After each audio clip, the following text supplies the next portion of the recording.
Oh, welcome. I see you're here for your progress checkup on our therapy for you to help heal you of the terrible epidemic, very stubborn epidemic of bipolarism. And we're checking up to see how our medicine is working for you.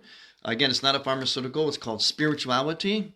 And the active ingredient here is Jesus Christ. So we're going to see how this is working for you. But first, I want to tell you why it is so important for you to keep making your appointments with us, your checkup appointments, your progress appointments.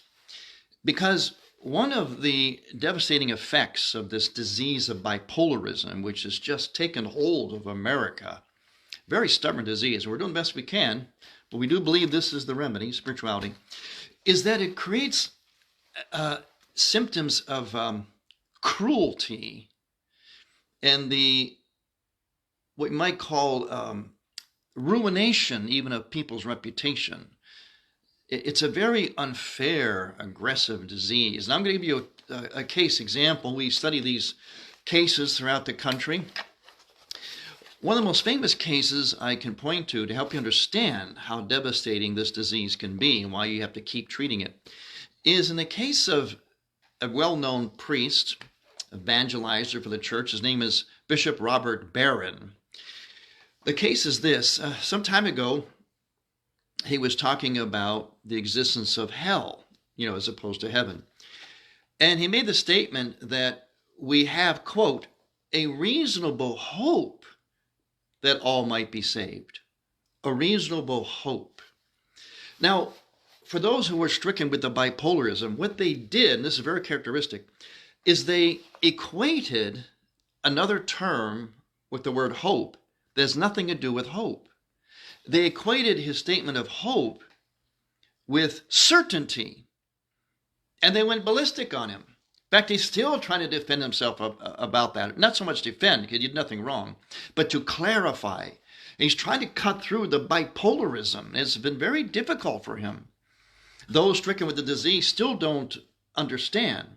They still stubbornly equate hope with certainty. And they accuse him of heresy. Do you hear that? Bishop Barron doesn't believe in hell. I knew it. He's one of those modernist, globalist, Novus Ordo liberals. I know it. You see how cruel the symptom is from bipolarism? Oh, it's a horrible disease.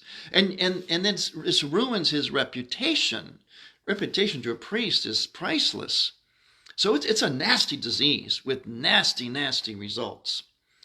What Bishop Barron actually said, and again, we'll always look for the message beneath the words, was actually fully in accordance with church teaching.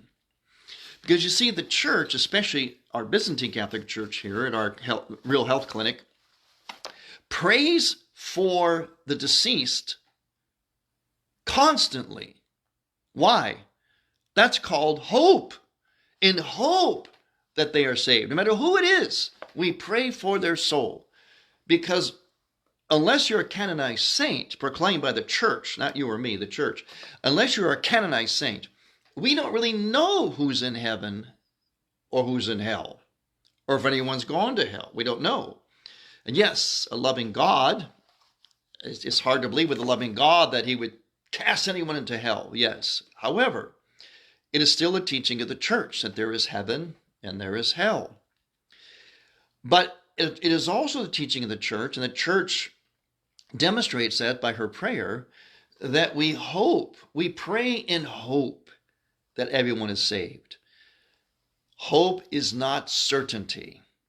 And other than Judas, we don't know who is in hell or if anyone is. We're not saying they're not. Don't. There you go. See the symptom?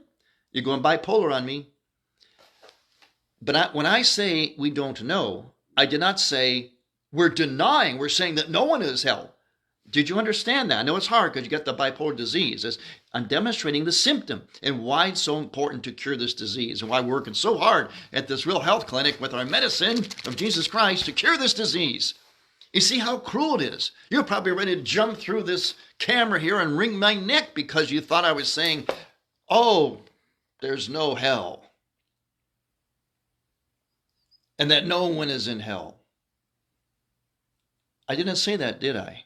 But the disease made you hear that. And you reacted with cruelty, attacking my reputation, putting it in doubt. He doesn't believe church teaching.